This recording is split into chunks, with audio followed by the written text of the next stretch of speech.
know what you're thinking. Why do I seek self-destruction? Well, mine is a familiar story. Perhaps you'd like to hear it.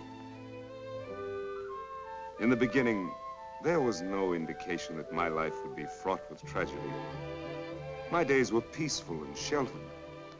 My time generously idled away on pleasantries of no consequence.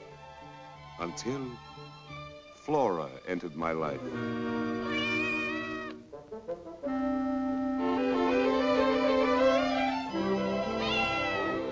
The moment her haunting eyes met mine, I was overwhelmed.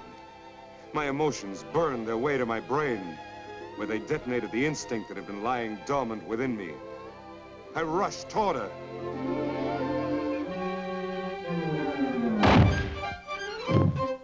Something seemed to hold me back.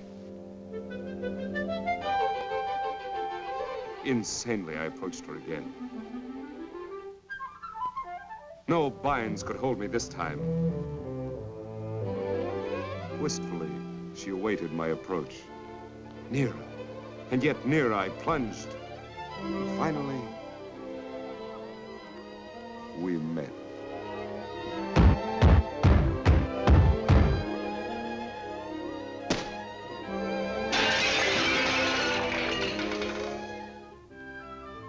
I realized then that Flora was unlike anyone I had ever met. Behind her enigmatic smile was a vicious, cold, cruel nature. I knew Flora was a perilous acquaintance, but I couldn't resist her. So I contrived a more subtle approach. By appealing to her feminine tastes, I lured her to me. Yoo-hoo!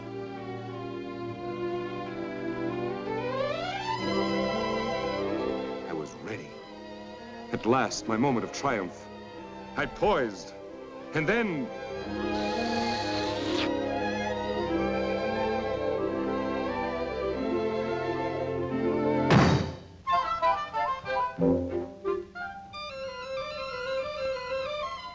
I could ignore the truth no longer. Flora was shunning me. Withdrawing to the isolation of my library, I brooded for days. Of only one thing was I certain. Flora had made a deep impression on me. What was the answer to my dilemma? Did the solution lie in the use of force? Obviously not. In subterfuge? Hardly. Flattery? Friendship? Friendship! Friendship. Perfect. The idea was startling by its very simplicity. Post-haste, I bolted for what I felt certain would be the culmination of my conquest.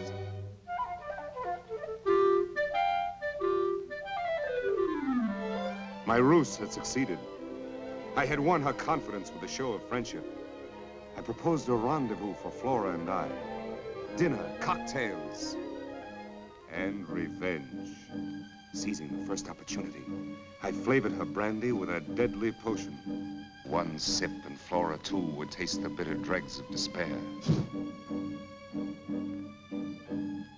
My moment of triumph had arrived. But she foiled me again.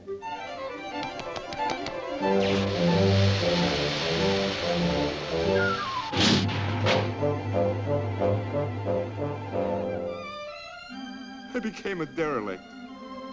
Aimlessly, I trickled through the gutters of the big city. I felt like a dog. But my spirit revived at the sight of a familiar figure. Certainly here was a friend of the downtrodden. Gratefully, I thawed my soul with the warmth of his abundant heart.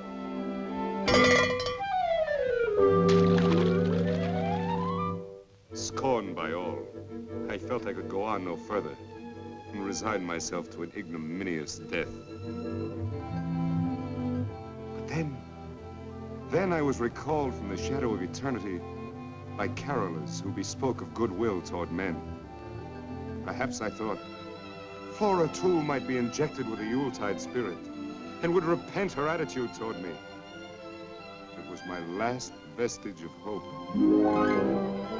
I found that Flora had soared to a position of wealth and luxury, which only humiliated my miserable soul more. Summoning my last spark of courage, I rang the bell. Humbly, I begged if Flora would receive me. Would she? Was I to have another chance?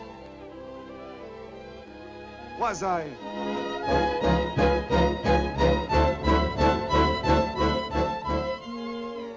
And that is my story.